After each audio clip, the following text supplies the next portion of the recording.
Giovanni, dimmi una cosa. Hai mai avuto uno di quei momenti in cui studi l'italiano per settimane, magari ogni giorno, e poi ti rendi conto che non hai fatto quasi nessun progresso reale? Ah sì, assolutamente. Anzi, conosco tantissime persone che si trovano in questa situazione.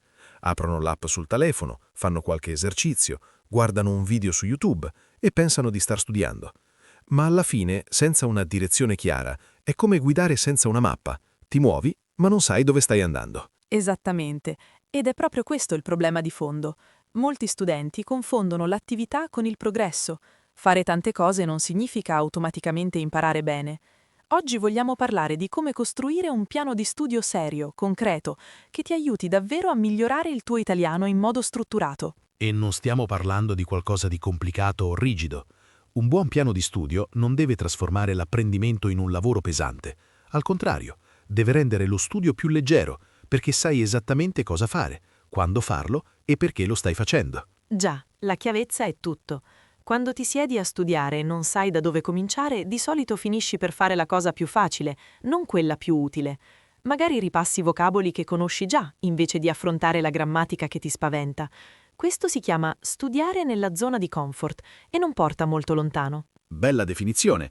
E in effetti è una trappola in cui cade quasi chiunque stia imparando una lingua. Io stesso, quando studiavo il tedesco anni fa, passavo ore a ripassare le stesse 100 parole, perché mi facevano sentire competente, ma il mio parlato non migliorava per niente. Il tedesco è già abbastanza difficile senza aggiungere cattive abitudini di studio, ma è un ottimo esempio. Allora oggi vogliamo guidarvi attraverso i passaggi fondamentali per costruire un piano di studio che funzioni davvero. Parleremo di come capire il vostro livello attuale, come fissare obiettivi realistici, quali risorse scegliere e come organizzare il vostro tempo in modo intelligente. Se stai seguendo questo podcast e lo trovi utile, ti farebbe molto piacere lasciare una recensione o un like. Aiuta altri studenti come te a trovare Italian Pod. E se non l'hai ancora fatto, iscriviti, così non perdi nessuna puntata. Ma ora cominciamo.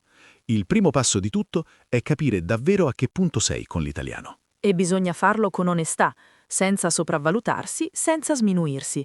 Capire il proprio livello reale è un atto di rispetto verso se stessi e verso il proprio percorso di apprendimento. Molte persone saltano completamente questo passaggio. Si iscrivono a un corso di livello intermedio perché suona bene, oppure rimangono bloccati ai livelli base per anni perché hanno paura di sbagliare. Nessuno dei due approcci funziona davvero. Un modo pratico per valutarsi è usare il quadro comune europeo di riferimento per le lingue, che chiamiamo semplicemente QCER. Va da A1, il livello assoluto per principianti, fino a C2, praticamente il livello di un madrelingua colto. La maggior parte degli studenti si trova tra B1 e B2, cioè a un livello intermedio. E online ci sono tantissimi test gratuiti che danno una stima abbastanza accurata. Non sono perfetti, ma sono un buon punto di partenza. L'importante è non barare con se stessi. Se fai fatica a capire una conversazione normale tra italiani, probabilmente sei ancora a un livello A2 o B1, indipendentemente da quanti anni studi.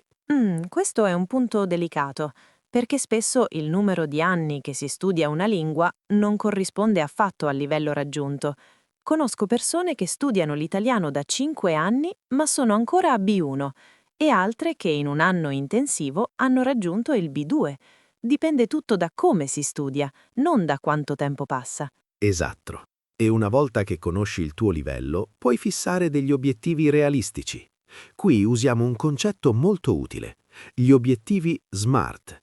Questa sigla sta per Specific, Measurable, Achievable, Relevant e Time-bound. In italiano, obiettivi specifici, misurabili, raggiungibili, rilevanti e con una scadenza precisa. Per esempio, dire «voglio migliorare il mio italiano» non è un obiettivo SMART, è vago, non si può misurare e non ha una scadenza. Un obiettivo SMART invece potrebbe essere «voglio essere in grado di sostenere una conversazione di 10 minuti su argomenti quotidiani entro 3 mesi». Capisci la differenza? Il secondo obiettivo ti dice cosa fare, come capire se ci sei riuscito e quando devi arrivarci. È molto più motivante perché puoi vedere i tuoi progressi in modo concreto e quando i progressi si vedono si ha voglia di continuare. Esattamente. C'è anche un altro tipo di obiettivo utile: distinguere tra obiettivi di risultato e obiettivi di processo. Un obiettivo di risultato è voglio parlare fluentemente, è il traguardo finale.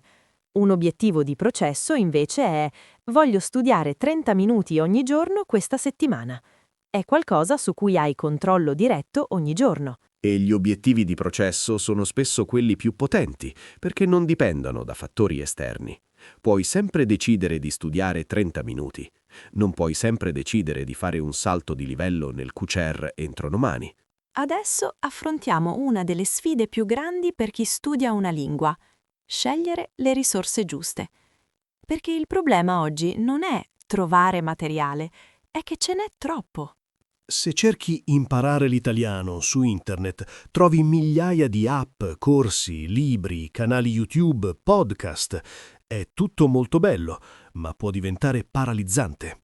Si chiama paralisi da scelta e porta molti studenti a passare più tempo a cercare risorse che a usarle davvero. E c'è anche un'altra trappola collegata: collezionare risorse senza mai usarle sistematicamente. Hai 4 app sul telefono, 3 libri sul comodino e una lista di 20 podcast salvati, ma ogni giorno usi una cosa diversa, senza mai andare in profondità. Risultato? Pochi progressi reali.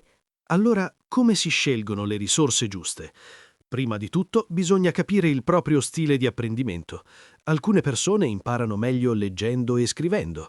Per loro i libri di testo e gli esercizi scritti sono ottimi. Altre imparano soprattutto ascoltando e parlando, e per loro i podcast, i video e le sessioni con un tutor funzionano molto meglio. Non esiste una risposta universale. L'importante è essere onesti con se stessi. Se ogni volta che apri un libro di grammatica ti addormenti dopo 10 minuti, forse quello non è il tuo strumento principale. Non significa che la grammatica non sia importante, significa che devi trovarle un formato che funzioni per te. Una buona strategia è costruire quello che chiamiamo un kit base di risorse. Poche cose, ma usate con costanza. Per esempio, un'app per la grammatica e il vocabolario, un podcast per l'ascolto, un tutor o un partner linguistico per parlare e un quaderno per scrivere. 4 strumenti, usati regolarmente, valgono più di 20 risorse usate a caso. E le risorse devono essere adatte al tuo livello attuale. Usare materiale troppo difficile è frustrante e demotivante. Usare materiale troppo facile è noioso e non ti fa crescere. Gli esperti parlano di input comprensibile, materiale che capisci all'80 o 90%, ma con qualcosa di nuovo che ti spinge a crescere. È il principio del I+1 del linguisto Steven Krashen. Il tuo livello attuale più un gradino. Non 5 gradini, non 10, solo uno in più. Questo mantiene il cervello impegnato senza sopraffarlo. Ed è un principio che vale per qualsiasi risorsa tu scelga, che sia un libro, un film o una conversazione con un madrelingua. Bene, quindi ora abbiamo le risorse giuste. Ma senza un orario anche le migliori risorse restano inutilizzate. Vediamo come strutturare la settimana di studio in modo che lo studio diventi davvero un'abitudine stabile. La prima domanda che si fanno tutti è: quante ore devo studiare? La risposta onesta è: dipende. Dipende dai tuoi obiettivi, dalla tua vita, dal tempo che hai a disposizione. Ma posso dirti una cosa con certezza: la costanza vale molto più dell'intensità. Studiare 30 minuti ogni giorno è enormemente più efficace che studiare 4 ore una volta a settimana. Il cervello impara le lingue attraverso la ripetizione distribuita nel tempo. Ogni volta che torni su un argomento dopo un po', lo consolidi ulteriormente. È come annaffiare una pianta, meglio poco e spesso che tanto e raramente. Quindi, se hai solo mezz'ora al giorno, usala bene. Se ne hai un'ora, ancora meglio. E se qualche giorno non riesci a studiare, non farne un dramma. L'importante è tornare il giorno dopo. La perfezione è nemica della costanza. Un altro punto fondamentale è bilanciare le 4 abilità linguistiche: leggere, scrivere, ascoltare e parlare. Molti studenti trascurano completamente alcune di queste, passano ore a fare grammatica ma non aprono bocca mai, oppure guardano film in italiano ma non scrivono mai una frase. Un piano equilibrato dovrebbe includere tutte e 4. non necessariamente ogni giorno. Puoi dedicare certi giorni alla lettura, altri all'ascolto, altri ancora alla pratica orale. L'importante è che nel corso della settimana tutte le abilità ricevano attenzione. Per darti un'idea concreta, ecco come potrebbe essere una settimana tipo per uno studente con 40 minuti al giorno. Lunedì e mercoledì grammatica e vocabolario con un'app o un libro. Martedì e giovedì ascolto con un podcast o una serie TV italiana. Venerdì scrittura, un breve diario, un messaggio a un amico italiano, qualsiasi cosa. E nel weekend una sessione di conversazione con un tutor o un partner linguistico. È un esempio, ovviamente. Ognuno deve adattarlo alla propria vita, ma il principio è chiaro: varietà, regolarità e un po' di tutto. E soprattutto metti gli appuntamenti di studio nel calendario come se fossero riunioni di lavoro importanti. Se non li pianifichi spariscono. Lo studio è sempre l'ultima cosa a cui pensiamo quando la giornata è piena, a meno che non lo trattiamo come una priorità vera. Esatto. E una volta che lo studio diventa un appuntamento fisso, smette di essere una decisione quotidiana. Non ti chiedi più «oggi studio», ma semplicemente lo fai, come lavarsi i denti. Questo è il vero potere di un piano strutturato. Ma c'è un nemico silenzioso che sabota anche i piani migliori: la perdita di motivazione. E ne parliamo apertamente perché succede quasi sempre, senza eccezioni. I primi giorni e le prime settimane di studio sono entusiasmanti. Tutto è nuovo, senti i progressi, sei carico di energia. Poi arriva il momento, di solito intorno alla terza o quarta settimana, in cui l'entusiasmo cala e lo studio diventa fatica. Questo momento ha un nome, si chiama il calo della luna di miele. È normalissimo, non significa che hai fallito o che non sei portato per le lingue, significa semplicemente che il cervello ha smesso di essere stimolato dalla novità assoluta e ora ha bisogno di motivazioni più profonde per andare avanti. Uno degli strumenti più potenti per superare questo momento è tenere traccia dei propri progressi. Sembra banale, ma funziona davvero. Potresti tenere un piccolo diario di studio, dove ogni sera scrivi cosa hai imparato quel giorno, oppure usare un'app che mostra le statistiche, oppure semplicemente spuntare i giorni su un calendario cartaceo. Quella soddisfazione visiva di vedere una serie di spunte consecutive è incredibilmente motivante. In inglese si chiama "Don't break the chain", non spezzare la catena.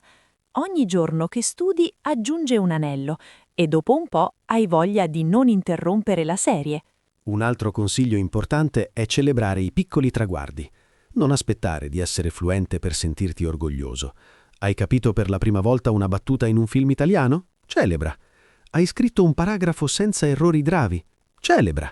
Hai avuto la tua prima conversazione di 5 minuti con un madrelingua? Assolutamente festeggia. Queste piccole vittorie sono il carburante che ti porta avanti nel lungo periodo. Il cervello impara ad associare lo studio con una sensazione positiva e questo crea un circolo virtuoso. E quando la vita si mette di mezzo, perché inevitabilmente succede, il trucco è avere un piano B di studio, una versione ridotta di emergenza per le giornate difficili. Invece di studiare 40 minuti, ne fai 10. Invece di fare esercizi di grammatica, ascolti un podcast mentre sei in macchina. L'obiettivo è mantenere l'abitudine viva, anche in forma ridotta. Ripartire da zero è sempre più difficile che rallentare temporaneamente. Un piano flessibile che si adatta alla realtà è molto più sostenibile di uno perfetto ma rigido. E arriviamo all'ultimo tassello: imparare a rivedere e adattare il piano nel tempo. Perché un piano di studio non è qualcosa che crei una volta e poi segui alla lettera per sempre. È un documento vivo che deve evolversi con te. Un buon momento per fare una revisione è ogni 4 o 6 settimane. Siediti, guarda il tuo diario di studio se ne tieni uno e chiediti: sto raggiungendo i miei obiettivi? Quali parti del piano stanno funzionando bene? Quali invece non stanno dando risultati? Ci sono dei segnali chiari che indicano che qualcosa non funziona. Se ti senti sempre annoiato durante lo studio, forse le risorse sono troppo facili o troppo ripetitive. Se ti senti costantemente sopraffatto, forse stai cercando di fare troppo. Se non vedi progressi nel parlato, probabilmente stai trascurando la pratica orale.